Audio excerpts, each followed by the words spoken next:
Innal hamdalillah nahmaduhu wa nasta'inuhu wa nastaghfiruh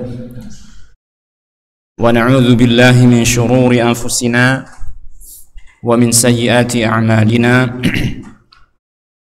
man yahdihillahu fala mudilla lahu wa man yudlil fala hadiya lahu. Ashhadu an la ilaha illallah wahdahu la syarika lah wa ashhadu anna Muhammadan abduhu wa rasuluh. Allahumma salli wa sallim wa barik ala abdika wa rasulika Muhammad wa ala alihi wa ashabihi wa man tabi'ahum bi ihsanin ila yaumiddin. Amma ba'd, falhamdulillah. Pertama-tama kita panjatkan puji syukur kita kepada Allah Subhanahu wa taala, di mana hanya dengan nikmat dan karunia Allah Tabaraka wa taala kita semua bisa melaksanakan aktivitas-aktivitas kebaikan kita. Kita bisa melaksanakan ibadah kepada Allah Tabaraka wa taala dengan berbagai macam bentuk ibadahnya, baik itu yang berupa ibadah hati, ibadah lisan ataupun ibadah anggota badan.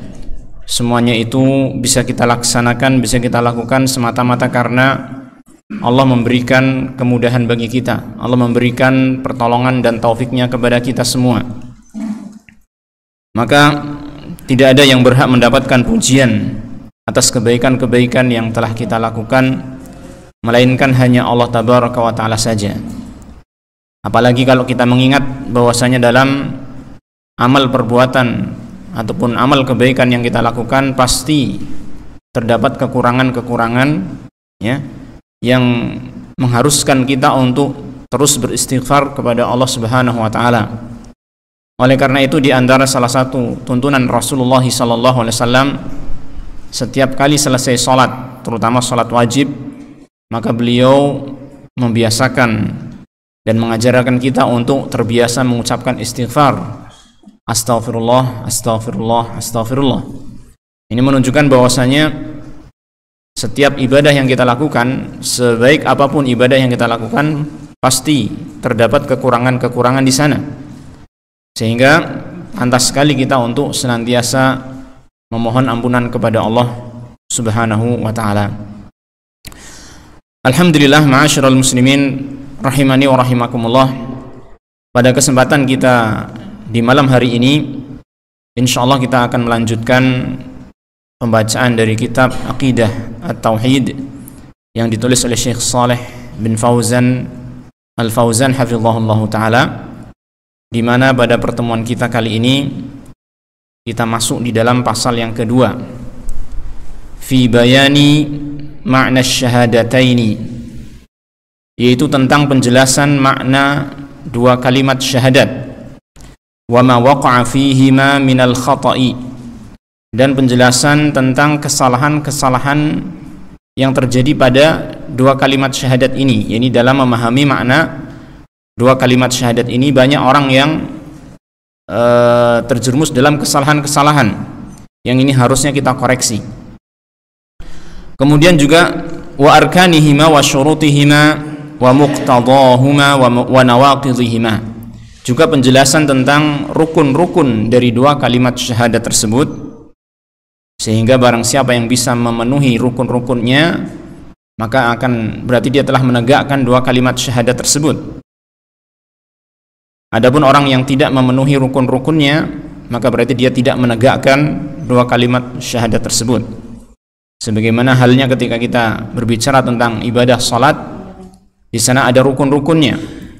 Maka apabila seseorang itu meninggalkan salah satu dari rukun-rukun salat, maka salatnya tidak sah.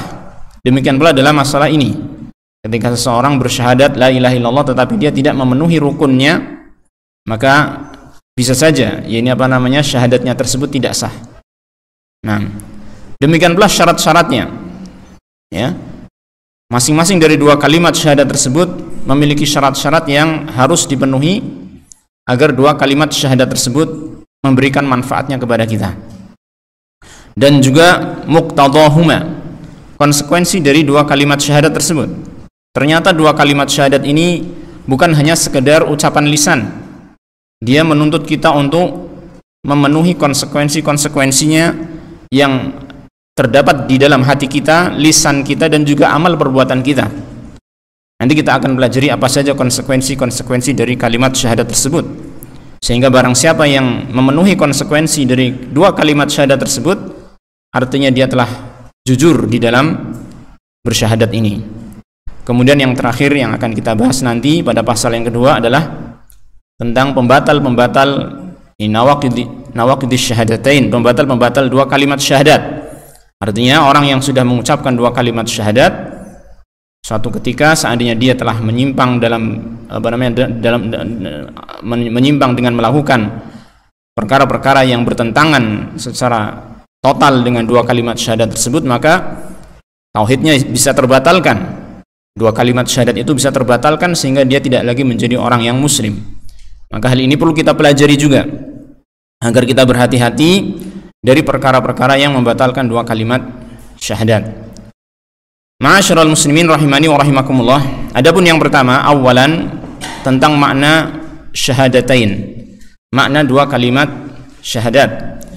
Sebelum kita baca apa yang disampaikan oleh penulis di sini, perlu kita sampaikan kenapa kita perlu mengetahui makna dua kalimat syahadat, terutama yaitu syahadat la ilaha illallah, dan tentunya juga syahadat yang kedua. Pertama adalah alasannya kenapa kita harus memahami makna dua kalimat syahadat ini. Yang pertama adalah karena mengetahui la ilaha illallah merupakan perkara yang telah Allah perintahkan kepada kita semua.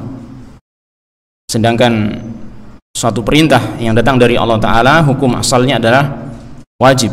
Maka kita wajib untuk mengetahui la ilaha illallah tersebut. Perintah Allah Ta'ala tentang hal ini disebutkan dalam surat Muhammad ayat ke-19. Fa'alam annahu la ilaha illallah wastaghfir li dzambik wastaghfir li dzambika.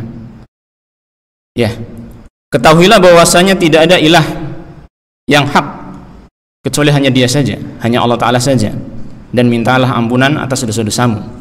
Di sini dalam ayat ini Allah Ta'ala mengatakan fa'alam, ya, ketahuilah tentang kalimat la ilaha illallah ini. Maka ayat ini dijadikan oleh para ulama, ya, yang menunjukkan akan kewajiban kita memahami makna dari kalimat la ilaha illallah. Nah, ini yang pertama, alasan kenapa kita harus mempelajari makna dari kalimat la ilaha illallah. Kemudian yang kedua, di antara alasan yang mendasari kita untuk mempelajari makna kalimat la ilaha illallah, yaitu kalimat ini kita ucapkan dalam bentuk persaksian, yaitu syahadat. Kalimat ini kita ucapkan dalam bentuk apa? Persaksian. Setiap kaum muslimin yang mengucapkan kalimat ini dikatakan bersyahadat, sehingga dia mengatakan asyhadu alla ilaha illallah. Ya, demikian ya. Jadi kalimat ini diucapkan oleh setiap muslim dalam bentuk syahadat. Apa itu syahadat? Syahadat adalah persaksian. Syahadat adalah persaksian.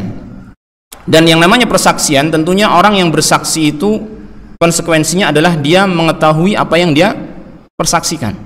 Sebagaimana seseorang yang dalam peradilan menjadi saksi, maka dia harus memiliki ilmu yang kuat tentang apa yang dia saksikan.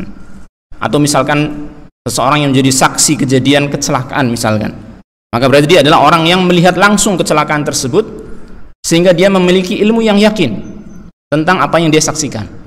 Maka demikian pula dalam masalah la ilaha illallah yang telah kita syahadatkan, yang telah kita saksikan ini, mengharuskan kita itu betul-betul memiliki ilmu yang kuat terhadap la ilaha illallah. Oleh karena itu di dalam surat Az-Zukhruf, ya, dalam surat Az-Zukhruf ayat ke-86, ketika Allah Subhanahu wa taala berbicara tentang syafaat di akhirat, bahwasanya syafaat di akhirat itu tidaklah akan bermanfaat sama sekali kecuali dengan izin dan ridhonya Allah Tabaraka wa taala. dan hal itu adalah bagi orang-orang yang bersaksi dan dia mengetahui. Sebagaimana Allah firmankan, wala yamlikul ladzina yad'una min dunihi syafa'ata illa man syahida bil haqqi wa hum ya'lamun. Dalam surat Az-Zukhruf ayat 86. Dan sesembahan-sesembahan yang mereka seru selain Allah Ta'ala itu tidaklah memiliki sedikit pun syafaat, tidak menguasai syafaat. Artinya syafaat itu hanyalah milik Allah Subhanahu wa Ta'ala, yang Allah Ta'ala bisa berikan kepada siapa saja yang Allah kehendaki, yang Allah izinkan, yang Allah ridhoi. Maka Allah Ta'ala menyebutkan dalam ayat ini, illa man syahida bil haqqi wa hum ya'lamun, kecuali orang yang bersyahadat dengan hak, dengan kebenaran, dan dia mengetahui, dan mereka mengetahui.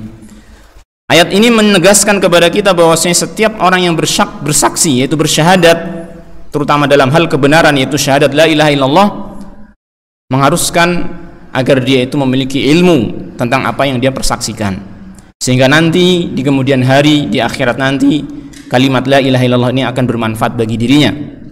Di antaranya menjadikan dia berkesempatan untuk mendapatkan syafaat yang Allah Ta'ala izinkan. Nah, ini alasan yang kedua, ya. Jadi yang pertama, kenapa kita harus mempelajari makna la ilaha illallah? Yang pertama, karena itu diperintahkan oleh Allah Ta'ala, ya, dalam surat Muhammad tadi, fa'alam annahu la ilaha illallah wastaghfir li dzambika walil mu'minina wal mu'minat. Nah, kemudian alasan yang kedua, karena kalimat ini kita ucapkan dalam bentuk persaksian, dan konsekuensi dari persaksian adalah orang yang bersaksi harus memiliki ilmu, harus mengetahui apa yang dia saksikan. Nah, dan yang ketiga, di antara hal yang mengharuskan kita untuk mempelajari dua kalimat syahadat ini adalah bahwasanya ketika seseorang tidak mengetahui tentang makna yang benar dari dua kalimat syahadat tersebut, tidak mengetahui tentang makna yang benar dari dua kalimat syahadat tersebut, maka dia akan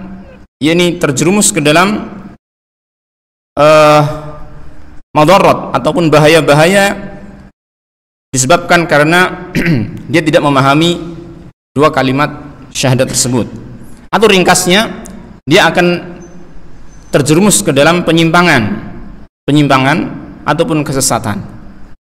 Karena sesungguhnya kalau kita perhatikan, ma'asyiral muslimin rahimani wa rahimakumullah, penyimpangan yang terjadi pada manusia, ya, di dalam agama ini, maka kembalinya adalah kepada dua perkara. Penyimpangan yang terjadi pada manusia, ya, di dalam beragama, kembalinya kepada dua perkara. Pertama adalah karena tidak memiliki ilmu tentang kebenaran, ya, tidak memiliki ilmu tentang kebenaran. Dengan tidak memiliki ilmu tentang kebenaran, maka dia bisa jadi, ya, mencari sesuatu yang batil, yang tidak benar, yang dia anggap sebagai tujuan, padahal itu adalah salah. Akhirnya dia menyimpang karena dia tidak memiliki apa? Ilmu. Dan yang kedua adalah yang menyebabkan seseorang itu menyimpang dalam beragama adalah karena dia memperturutkan hawa nafsunya, memperturutkan apa yang dia inginkan, padahal dia telah mengetahui kebenaran. Nah, maka tatkala salah satu dari dua unsur penyimpangan manusia adalah dikarenakan ketidaktahuannya terhadap kebenaran, maka ini menunjukkan kita harus mempelajari kebenaran yang ada pada kalimat la ilaha illallah, yaitu makna pada kalimat la ilaha illallah tersebut, agar kita tidak terjerumus dalam penyimpangan di dalam beragama. Baik, apa saja keburukan yang bisa terjadi ketika seseorang tidak memahami kalimat la ilaha illallah? Cukup banyak, ya, keburukan-keburukan yang bisa terjadi ketika seseorang tidak memahami makna la ilaha illallah. Bisa kita sebutkan beberapa hal dampak buruk ketika seseorang tidak memahami dengan benar makna la ilaha illallah. Yang pertama adalah bisa jadi orang tersebut akan menganggap bahwa ibadah kepada selain Allah tidak bertentangan dengan tauhid, ya.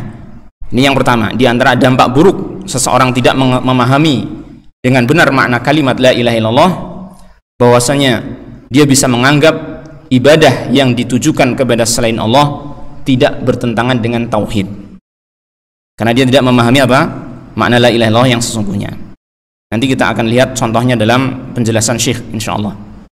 Kemudian yang kedua, Bisa jadi ketika seseorang itu tidak memahami yang dengan benar makna kalimat la ilaha illallah, maka sangat mungkin dia itu melakukan praktek peribadahan kepada selain Allah karena dia menganggap bahwasanya ini adalah tidak bertentangan dengan tauhid. Karena dia merasa perbuatannya ini tidak bertentangan dengan kalimat la ilaha illallah yang telah dia ucapkan. Dan ini adalah suatu kekeliruan yang sangat-sangat nyata dan terjadi juga, ya, bahwasanya banyak orang-orang yang menganggap makna kalimat la ilaha illallah itu hanya semata-mata ini Allah sang pencipta, tidak ada yang mencipta kecuali hanya Allah Ta'ala saja, sehingga mereka menganggap orang yang menyembah kepada penghuni kubur itu bukan bertentangan dengan tauhid la ilaha illallah, padahal itu sangat bertentangan sekali, ya. Bermula dari apa? Ketidaktahuan mereka tentang makna la ilaha illallah. Juga diantara dampak buruk, akibat buruk dari tidak mengetahui makna yang benar kalimat la ilaha illallah, yaitu seseorang bisa salah di dalam menjadikan prioritas utama dalam dakwahnya. Seseorang bisa salah di dalam menjadikan prioritas utama dalam dakwahnya. Seperti orang-orang yang menganggap makna la ilaha illallah seperti yang disampaikan oleh Syekh, nanti akan ada beliau sampaikan ya di poin yang jim, ya. Di antara orang ada yang menganggap makna la ilaha illallah adalah la hakimiyata illallah, ya, tidak ada hukum kecuali la hakimiyata illallah, tidak ada hukum kecuali milik Allah Ta'ala saja. Ini sebenarnya kalimat yang hak, kalimat yang benar, tetapi salah dijadikan sebagai makna la ilaha illallah. Ketika orang menganggap ini sebagai makna la ilaha illallah, maka dia menjadikan masalah hukum itu sebagai prioritas utama dalam dakwahnya, ya. Bukan masalah penegakan tauhid ibadah. Padahal ketika kita lihat dakwahnya para Rasul alaihi wassalatu wassalam, prioritas utama dakwah mereka adalah menegakkan tauhid ibadah kepada Allah Subhanahu wa taala dan menjauhi kesyirikan-kesyirikan dalam ibadah. Ini prioritas utama. Adapun masalah hukum, maka itu bagian, ya, salah satu bagian dari tauhid, betul. Tetapi itu bukan menjadi prioritas utama. Nah, orang-orang yang menganggap makna la ilaha illallah adalah la hakimiyata illallah illallah, maka mereka menjadikan masalah-masalah hukum ini sebagai prioritas utama dalam dakwahnya, sehingga seringkali mereka itu menggembar-gemborkan, ya, yakni ajakan-ajakan kepada masyarakat untuk menegakkan hukum Islam. Padahal ini betul, ya, kalimat ini betul, harus kita tegakkan hukum Islam. Tetapi ketika itu dijadikan sebagai prioritas utama dalam dakwah, maka sudah menyimpang dari dakwahnya Rasulullah SAW, yang prioritas utama beliau adalah apa? Menegakkan tauhid ibadah, ya. Ini. Baik, ini diantara diantara dampak buruk ketika seseorang tidak memahami makna yang benar dari kalimat la ilaha illallah. Dan masih ada dampak-dampak buruk yang lainnya yang tentunya cukup banyak, ya, sehingga dari sini mengharuskan kita itu untuk betul-betul mempelajari dengan baik tentang makna la ilaha illallah. Baik, kita kembali kepada kitabnya Syekh Shalih Al Fauzan hafizallahu taala. Di sini beliau menjelaskan tentang makna syahadat alla ilaha illallah. Kita bisa perhatikan di sini nanti secara rinci tentang maknanya, insyaallah taala. Beliau mengatakan makna syahadati alla ilaha illallah al-i'tiqadu wal iqraru annahu la yastahiqqul ibadata illallah wal tizamu dzalik wal amalu bihi. Ini makna syahadat la ilaha illallah adalah al-i'tiqadu, keyakinan, wal iqraru, dan pengakuan, annahu la yastahiqqul ibadata illallah, bahwasanya tidak ada yang berhak mendapatkan ibadah kecuali hanya Allah saja, wal tizamu dzalik, dan dia menetapi hal itu. Orang yang bersaksi ini, bersyahadat ini, menetapi hal tersebut, ya. Ini menetapi hal tersebut dalam hatinya, menguatkan dirinya itu memang harus seperti itu, harus menyaksikan hal tersebut, harus mengakui dan meyakininya, wal amalu bihi, dan mengamalkannya, mengamalkan konsekuensi dari la ilaha illallah. Baik, Sehingga di sini kalau kita lihat dari penjelasan Syekh di sini, seseorang yang bersyahadat tidak hanya cukup dengan lisan saja, ya. Tidak cukup hanya dia bersyahadat dengan lisan saja tanpa meyakini dengan hati, tanpa mengiltizam, ini mengikatkan dirinya dengan kalimat tersebut dan tanpa mengamalkannya. Seseorang yang bersyahadat la ilaha illallah harus memenuhi 3 hal ini, ya, meyakini dan mengakui apa yang dikandung dari makna la ilaha illallah tersebut, kemudian beriltizam terhadapnya, menetapinya, artinya dia sudah menjadikan dirinya itu harus mengakui hal itu, wajib untuk mengakui hal itu, dan wajib untuk mengamalkan konsekuensinya. Dan yang ketiga adalah apa? Dia mewujudkannya dalam amalan. Ketika dia beribadah, hanya beribadah kepada Allah, dan dia meninggalkan semua bentuk peribadahan kepada selain Allah Subhanahu wa ta'ala. Ya, ini. Baik. Dan la ilaha illallah itu sendiri disebutkan oleh Syekh di sini, maknanya adalah la yastahiqul ibadata illallah. Tidak ada yang berhak mendapatkan ibadah kecuali hanya Allah Ta'ala saja. Makna ini didapati dari 2 bagian dari kalimat la ilaha illallah. Beliau menjelaskan fala ilaha, bagian yang pertama yaitu kalimat la ilaha ini menjelaskan tentang nafyun listihqaqi man siwallahi lil ibadati kainan mangkana. Ya, kalimat la ilaha ini menunjukkan kepada kita atau menjelaskan kepada kita penafian. Penafian itu artinya apa? Peniadaan, pengingkaran, ya, akan haknya selain Allah Ta'ala untuk diibadahi, kainan mangkana, siapapun itu. Jadi kita harus mengingkari dan meniadakan adanya selain Allah Ta'ala yang berhak untuk disembah, ya. Jadi tidak ada yang berhak mendapatkan ibadah, sama sekali tidak ada, kecuali siapa? Hanya Allah Ta'ala saja. Kita harus mengingkari semua. Orang yang beribadah kepada patung, kita katakan itu salah. Orang yang beribadah kepada pohon, kita katakan itu salah. Orang yang beribadah kepada malaikat, kita katakan itu salah. Yang beribadah kepada para nabi dan rasul, kita katakan salah. Yang beribadah kepada wali, kita katakan salah. Yang beribadah kepada wali, kita katakan salah. Yang beribadah kepada semuanya, yang beribadah kepada selain Allah, kita katakan apa? Salah. Kita ingkari, kita tiadakan. Karena semuanya itu enggak berhak. Ini makna dari apa? Nafyun. Makna dari kalimat la ilaha. Ya, jadi kita harus mengingkari semuanya. Makanya nanti ini akan masuk dalam pembahasan rukun ya nanti insyaallah.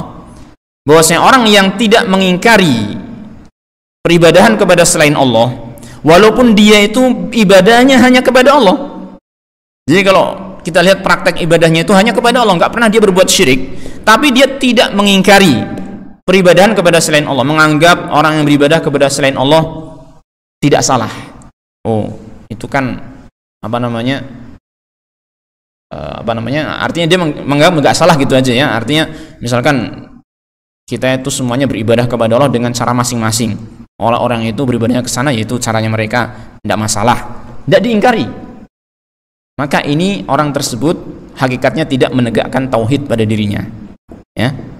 Karena dia tidak melaksanakan salah satu dari rukun la ilaha illallah, sebagaimana nanti akan diterangkan pada pembahasan tentang rukun la ilaha illallah. Maka ketika kita bersyahadat la ilaha illallah, maknanya kita mempersaksikan bahwasanya tidak ada yang berhak untuk diibadahi, sama sekali nggak ada, siapapun itu, kecuali siapa? Allah Ta'ala saja. Ini makna yang pertama. Dan illallah, kalimat illallah dalam kalimat la ilaha illallah di sini menjelaskan adanya isbatun listihqaqillahi wahdahu lil ibadati, menjelaskan penetapan bahwasanya hak Allah semata untuk disembah, untuk diibadahi. Artinya yang berhak untuk mendapatkan ibadah manusia, ibadah seluruh makhluk hanya satu, yaitu Allah Ta'ala saja. Ya, ini kalimat illallah ini menjelaskan hal tersebut. Yang berhak disembah adalah Allah Ta'ala. Ya. Maka orang yang mereka itu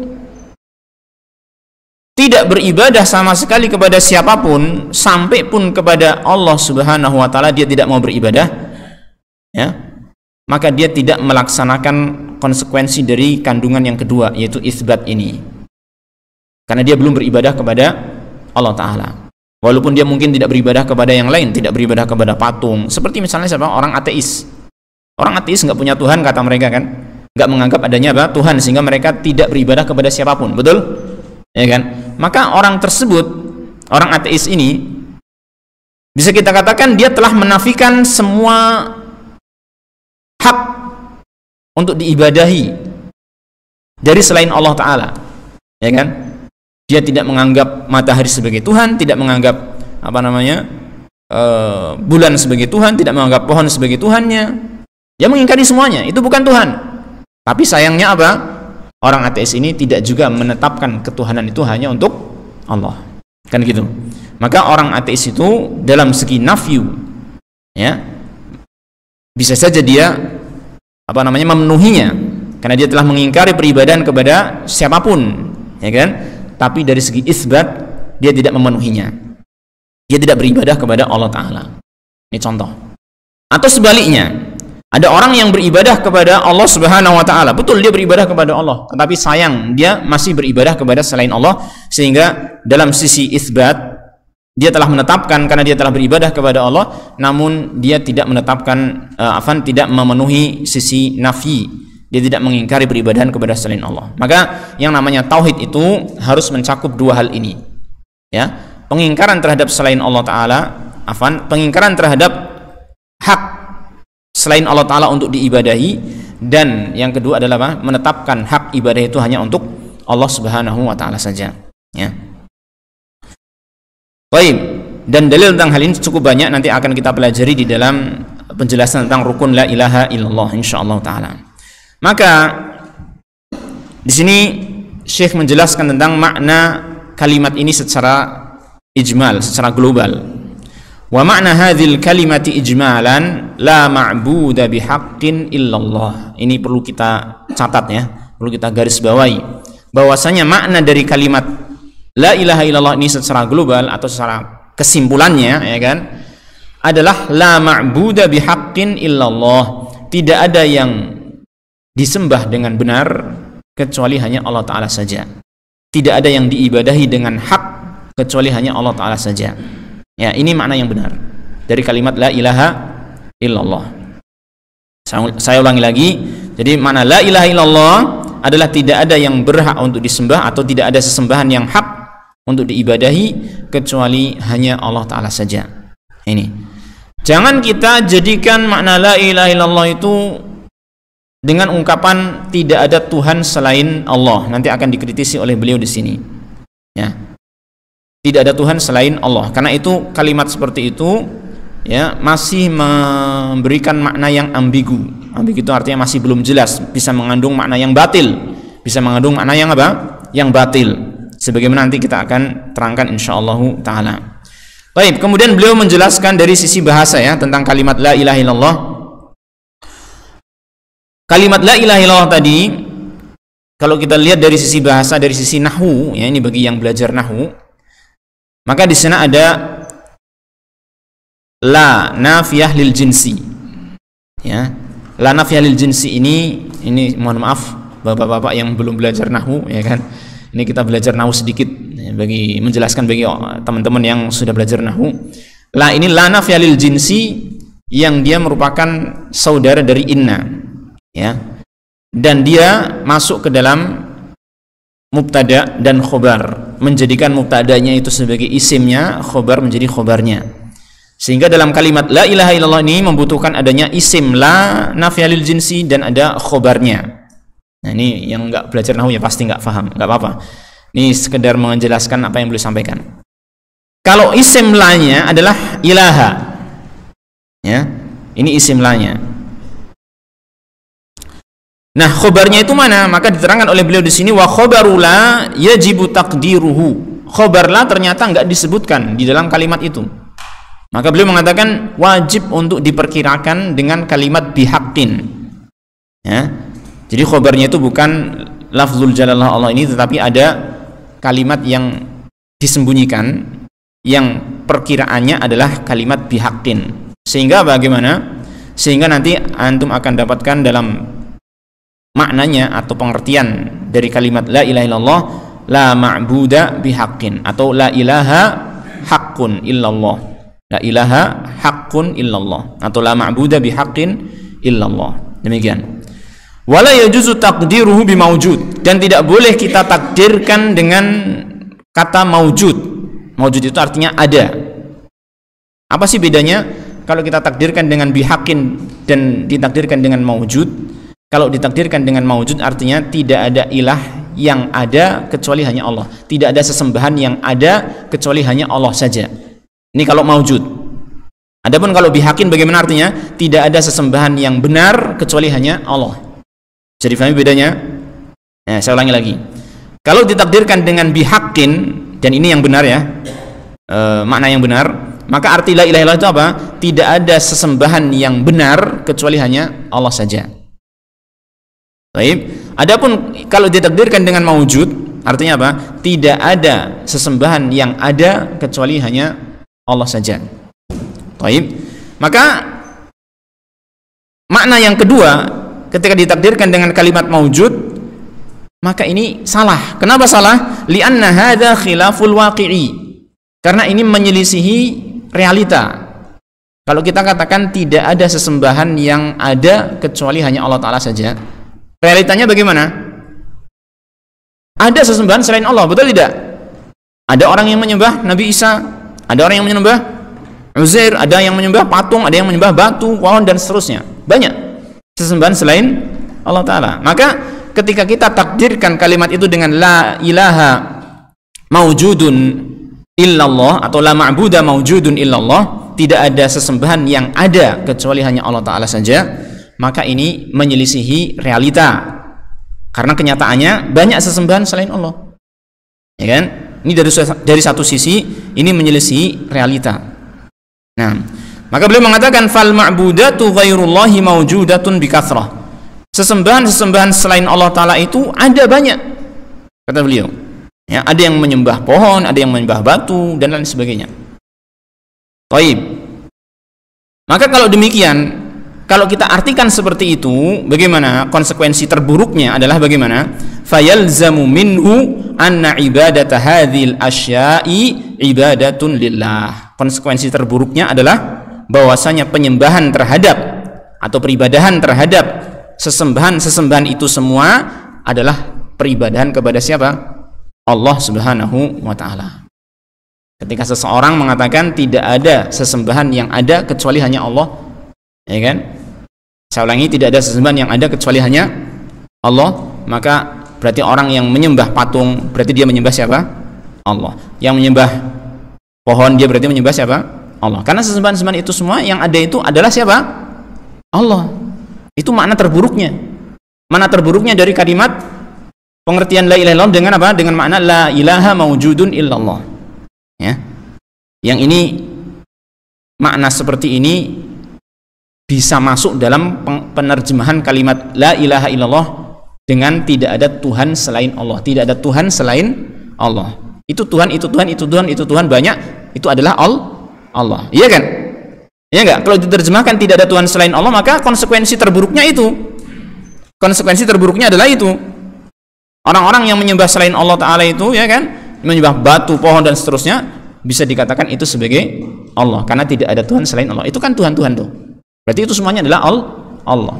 Ini konsekuensi terburuknya. Maka kita tidak memberikan penerjemahan kalimat la ilaha illallah seperti itu. Ya. Kita tidak memberikan penerjemahan kalimat la ilaha illallah seperti itu, tetapi kita memberikan penerjemahan sesuai dengan hakikat makna kalimat la ilaha illallah, yaitu tidak ada sesembahan yang hak, yang benar kecuali hanya Allah Ta'ala saja. Karena memang nyatanya itu ada sesembahan selain Allah, tetapi semuanya apa? Batil, sebagaimana yang Allah firmankan, dzalika bi anna Allaha huwal haqqu wa anna ma yad'una min dunihi al-batil. Hal itu karena Allah lah yang hak, yang benar. Adapun selain Allah Ta'ala maka dialah yang batil. Maka sesembahan itu banyak, ternyata realitanya banyak, ya kan? Yang benar hanya satu, yaitu siapa? Allah Subhanahu wa Ta'ala. Inilah makna dari kalimat la ilaha illallah. Nah, Kemudian Syekh melanjutkan penjelasan konsekuensi yang terburuk tadi ketika diartikan la ilaha illallah itu adalah tidak ada Tuhan yang ada kecuali hanya Allah Ta'ala saja, maka konsekuensi terburuknya adalah semua sesembahan selain Allah Ta'ala itu dianggap sebagai siapa? Allah Subhanahu wa Ta'ala. Wa hadza min abtalil batili, dan ini adalah kebatilan yang paling batil, yang paling jelek. Kenapa demikian? Karena dia adalah hakikat dari madhab, wa huwa madhabu ahli wahdatil wujud. Ini hakikat dari madhabnya wahdatil wujud. Apa wahdatil wujud? Wahdatil wujud itu adalah yang menganggap semua alam ini semuanya adalah satu, yaitu Allah. Semua alam ini adalah satu, yaitu siapa? Allah. Ya. Sehingga orang yang paling ekstrim di antara mereka seperti Ibnu Arabi mengatakan, saya itu nggak tahu ya, mana yang hamba, mana yang Tuhan. Yang hamba adalah Tuhan, yang Tuhan adalah hamba. Masya Allah. Sehingga ketika dia melihat anjing maka dia adalah Tuhan, melihat babi adalah Tuhan, melihat semuanya adalah Tuhan. Jadi semuanya dianggap sebagai Tuhan. Namanya wahdatul wujud. Alam semesta ini semuanya adalah satu kesatuan yang itu semua adalah Tuhan. Na'udzubillah min dzalik. Ini adalah pernyataan yang sangat kufur. Tidak membedakan antara Tuhan dengan makhluk.